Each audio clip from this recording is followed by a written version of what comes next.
Ahmad Javed is a remarkable man. वो जो चीज कहते हैं आपको नजर आता है कि उस पे कॉम्प्रिहेंसिवनेस है। उनकी पूरी जिंदगी की ख्वाहिश ये कि मैं लोगों को ट्रांसफॉर्म करूं। He is passionate about Islam, लेकिन he is equally passionate about Plato. लेकिन इन तमाम चीजों से ज्यादा ये सीरियस बातें करता है, जिंदगी और मौत की बात करता है।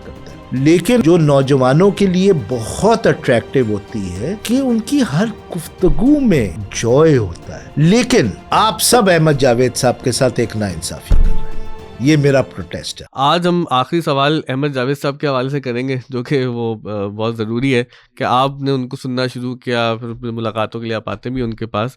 तो आपने एक दफ़ा वो रात को जब हम के साथ बैठ के बात कर रहे थे ना, तो जिस तरह ट्रिब्यून में स्टोरी लगती है ना कि 7 फंक्शंस ऑफ फलाना, तो वो आप बताइए मुनक़लिबुल हाल कैसे हुआ, आप परिवर्तन कैसे हुआ? अहमद जावेद साहब से तो मेरा तारुफ जो है वो टेक्नोलॉजी के थ्रू ही हुआ, यूट्यूब के थ्रू। उस जमाने में इंटरनेट भी पूरा चलता था। नहीं, हाँ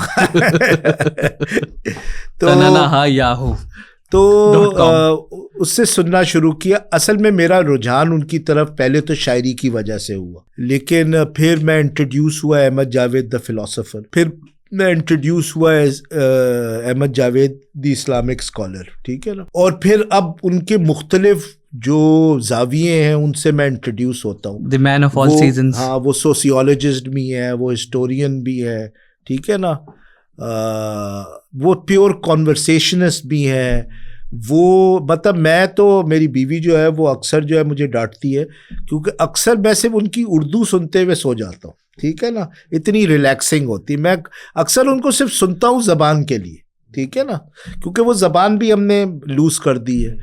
तो I mean Ahmad Javed is a remarkable man, ठीक है। देखिए मैं कैम्ब्रिज यूनिवर्सिटी में पढ़ा हूँ, और कैम्ब्रिज यूनिवर्सिटी में ज़्यादा तो फ़ायदा नहीं हुआ पढ़ने का, सच्ची बात ये है। लेकिन आपने वहाँ से वो भी सिर्फ लॉ में, लेकिन सिर्फ BA है। एक जो चीज़ का बड़ा फ़ायदा हुआ वो ये है कि मैंने कैम्ब्रिज यूनिवर्सिटी में जीनियसेस देखे।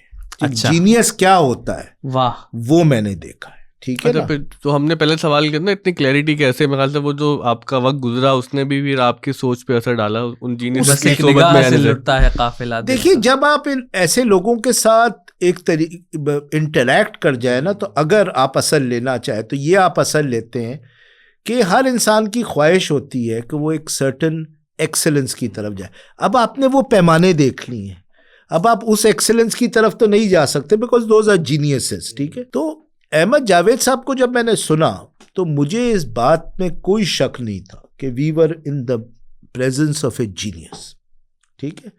और उनकी जीनियस होने की बहुत सारी वजूहत है। पहली तो बात यह है कि पॉलीमैथ है, I mean the range of topics he talks on, ठीक है ना। दूसरा ये है कि he is an incredibly objective person, ठीक है ना। वो किसी चीज़, किसी शख्स से, किसी चीज़ से डिसएग्री भी करते हैं, उसको पहले पूरी तरह बयान करते हैं, फिर उसकी क्रिटिक करते हैं, ठीक है ना। नंबर 3 कि वो जो चीज़ कहते हैं आपको नज़र आता है कि उस पर कॉम्प्रिहेंसिवनेस है। देखिए, हमने बहुत सारे ऐसे लोगों को देखा है जिनके पास पावर ऑफ स्पीच होता है, और हमें मालूम होता है, ज़रा सा हम उनको सुने तो हमें पता चल जाता है इसने पढ़ा वढ़ा नहीं है ज़्यादा, ठीक है ना। तो it is so in addition to being a polymath, in addition to being very object, ये बड़ी कमाल की बात होती है कि आप उनका जॉन एलिया के बारे में सुने। अब आपको अंदाज़ा हो जाता है कि जॉन एलिया के बारे में उनके क्या ख्यालात हैं, उनकी पर्सनैलिटी के बारे में, और उनकी शायरी के हवाले से भी वो काफ़ी क्रिटिकल है। लेकिन वो पहले जॉन एलिया को एक ऑब्जेक्टिवली बयान करें, ठीक है ना। ये बड़ी ये इंटेलेक्चुअल ऑनेस्टी की बात। बल्कि जावेद साहब ने तो तारीफ जॉन की है, वो बिल्कुल नई सी है, जो किसी ने उससे पहले नहीं की। बिल्कुल। तो ये जो इंटेलेक्चुअल ऑनेस्टी है ना उनकी, भाई this man is an Islamic scholar, he is passionate about Islam, लेकिन he is equally passionate about Plato, ठीक है ना। तो ये एक उन्होंने एक इंटेलेक्चुअल ऑनेस्टी जो है ना उन आदमी में।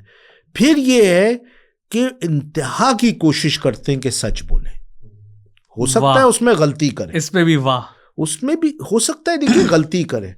मैं एक अच्छे आदमी को इस तरह डिफाइन करता हूं कि वो नहीं जो गुनाह नहीं करता, कितना कैंडिड है वो आदमी जो कोशिश करता है कि वो कम से कम गुनाह करे, वो एक अच्छा आदमी होता है। कोई ऐसा इंसान नहीं है जो गुनाह नहीं करता। तो सच्चाई के हवाले से भी ये है कि ऐसा कोई इंसान नहीं मिलेगा जिसमें बायस नहीं होगा। लेकिन अहमद जावेद साहब का ये कि वो बहुत कोशिश करते हैं कि वो चीज़ों को सच्चाई से बयान करें, कि वो बायस ना हो, वो चेक करते हैं अपने। अब उनकी कोशिश नजर आती है ना, एक जगह उन्होंने कहा कि भाई ये हो सकने का इम्कान है। हाँ। फिर जो कमाल की बात है, देखिए ये भी बहुत सारे लोगों में मैंने देखा है कि उनमें पॉलीमैथ हो, उनमें कॉम्प्रिहेंसिवनेस हो, उनमें ऑब्जेक्टिविटी हो, उनमें सच बोलने की ख्वाहिश हो, लेकिन दो चीज़ों से लोग हमेशा रह जाते हैं। वो ये है कि वो यहाँ पे रुक जाते हैं और वो कोई ऐसी बात नहीं कर पाते जो एक्चुअली कोई ओरिजिनल बात नहीं, कोई क्रिएटिव बात हो। ठीक है ना, अहमद जावेद साहब ने वो बैरियर क्रॉस कर लिया। Whenever I listen to something he talks about, कोई भी टॉपिक, कोई ना कोई नई बात कहते हैं और ये कमाल की बात। अच्छा, हमें एक हद तक हमने काफी पढ़ा हुआ है, ठीक है ना, तो नई बात बीइंग हम्बल आपने बहुत पढ़ा। नहीं थोड़ा बहुत पढ़ा हुआ है तो हमें अंदाजा हो जाता है। बहुत सारी किताबें जो मैं पहला इंट्रोडक्शन पढ़ता हूँ मुझे पता चल जाए मैं टाइम वेस्ट करूंगा। I have never listen to him, और मैंने ये सोचा हो कि ये आदमी ने कोई क्रिएटिव, ये इतनी कमाल की बात है। ये मैं कहता हूँ ये मैंने देखी थी कैम्ब्रिज में। और जो आखिरी दो बातें वो नजम बहुत कमाल की हैं उनके बारे में, वो ये है कि वो बहुत सारे लोग यहाँ रुक जाते हैं, वो इंतहाई सेल्फिश होते हैं, कहते हैं यार ठीक है यार हम जीनियस हैं, हमें नोबेल प्राइज दे दो, खूब पैसे दे दो, ठीक है ना। ये आदमी उसके बाद दो चीजें करता है। क्रिएटिव जब कोई चीज कहता है तो दैट थिंग ट्रांसफॉर्म्स हिम।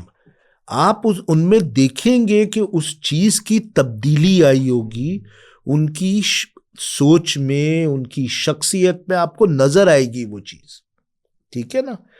मतलब देखिए मैं कहता हूँ गालिब को लोग पढ़ते हैं और वो इसलिए पढ़ते हैं कि वो उनको समझ में भी नहीं आए, तो वो जो अल्फाजों का जादू है, जमालियात का हुस्न है, वही उनको अट्रैक्ट कर देती है। लेकिन जब और एक इनिशियल मीनिंग भी गालिब की ऐसी होती है किसी शेर की कि लोग समझते हैं कि ये तो कमाल की चीज़ है, और विदाउट रिकग्नाइजिंग कि उसकी डेप्थ की मीनिंग क्या है। लेकिन गालिब फिर दो और स्टेजेस पे ले जाता है जो अहमद जावेद साहब के पास जो करते हैं, कि पहली ये बात है कि वो आपकी ज़िंदगी को असर करता है गालिब, और फिर वो आपकी ज़िंदगी को ट्रांसफॉर्म करता है।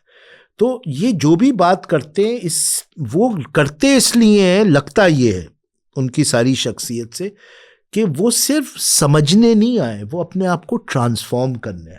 ये बड़ी कमाल की बात कहते हैं कि कुरान निसाब कुन है, हाँ, ये तुम्हें बनाने वाला है। और ना सिर्फ वो अपने आप को ट्रांसफॉर्म करने आए, फिर वो नेक्स्ट स्टेज पे जाते हैं। उनकी पूरी जिंदगी की ख्वाहिश ये कि मैं लोगों को ट्रांसफॉर्म करूं। लेकिन इन तमाम चीजों से ज्यादा, बावजूद, नॉटविथस्टैंडिंग, नहीं, तमाम चीजों से ज्यादा, बट नॉट द लीस्ट, तमाम चीजों से ज्यादा जो उनकी सबसे खूबसूरत बात है, देखिए this is a very serious person you are dealing with, ठीक है ना। मतलब ये सीरियस बातें करता है, जिंदगी और मौत की बात करता है, मीनिंग और ड्यूटी की बात करता है। लेकिन आप उसके साथ बैठ के अगर कहे ना मारे उसकी गुफ्तगू सुनते हुए, तो वो गुफ्तगू कंप्लीट नहीं होती। ये जो थिंकर अचीव कर ले कि विद ऑल द सीरियसनेस जो वो बात करते हैं, रिलीजन हो गई, फलसफा हो गया, लाइफ एंड डेथ हो गया, लेकिन जॉय ना छोड़ें गुफ्तगू में। वो मुझे बर्टन रसल की बात, बर्टन रसल जो है वो कमाल का इंटेलेक्ट था, वो हमेशा जोक मारता था। जैसे उसका एक फेमस जोक ये कहता है, people tell me that smoking kills but my experience is not that. उससे इंटरव्यूअर ने पूछा, why is that mister Russell? I was on a plane and the plane crashed and I was saved because I was sitting in the smoking section. ठीक है ना। तो ये वो अहमद जहाज जावेद उसी साहब जगह की गिरा। भी जो सबसे कमाल की बात है, जो नौजवानों के लिए बहुत अट्रैक्टिव होती है, कि उनकी हर गुफ्तगू में जॉय होता है। ये मतलब नहीं होता कि आप कोई सीरियस बात कर रहे हैं तो आप लोगों को मिजरेबल बना दें, ठीक है। लेकिन ये तमाम चीजें कहने के बाद, और इस पे हमने गुफ्तगू भी की है, आप सब अहमद जावेद साहब के साथ एक नाइंसाफी कर रहे हैं। ये मेरा प्रोटेस्ट है आपको। वो ये है कि जो वो सलीम अहमद के बारे में कहते हैं, जो उनके उस्ताद थे, आप उसको नहीं इम्प्लीमेंट करें। आपको याद होगा उन्होंने सलीम अहमद के हवाले से क्या उन्होंने अहमद जावेद साहब से कंप्लेन की थी, खत जो लिखा था कि तुम मेरी क्रिटिक नहीं करते। देखिए बोलते अहमद नहीं हो जावेद सामने। साहब को अगर आपको रियली इन डेप्थ समझना है, और मेरे ख्याल में ये उनकी डेवलपमेंट के लिए भी बहुत इंपॉर्टेंट है, कि जो लोग उनको सुनते हैं, लिखते तो कम है वो, लेकिन जो लोग उनको पढ़ा भी है, वो उनकी एक रिगरस क्रिटिक करें। आप देखिएगा उस रिगरस क्रिटिक से जो कॉन्वर्सेशन निकलेगी, और उस रिगरस क्रिटिक के बाद जो उनमें से क्रिएटिव थॉट मिलेगा, वो हम सबको बेनिफिट करेगा। तो डरना नहीं चाहिए, और हमें ये क्रिटिकल कॉन्वर्सेशन उनके साथ, ख़ास तौर पे जिन लोगों ने उनको एक्सटेंसिवली सुना है या पढ़ा है, वो अब एक एक्सरसाइज होनी ज़रूरी है उनकी ज़िंदगी में, जो मेरी ख्वाहिश है कि ज़रूर हो, क्योंकि you are in the midst of a person who is a genius, and अभी भी जब उनके ऊपर क्रिटिक होगी तो आप देखिएगा आप उनसे और क्या क्या सीखेंगे।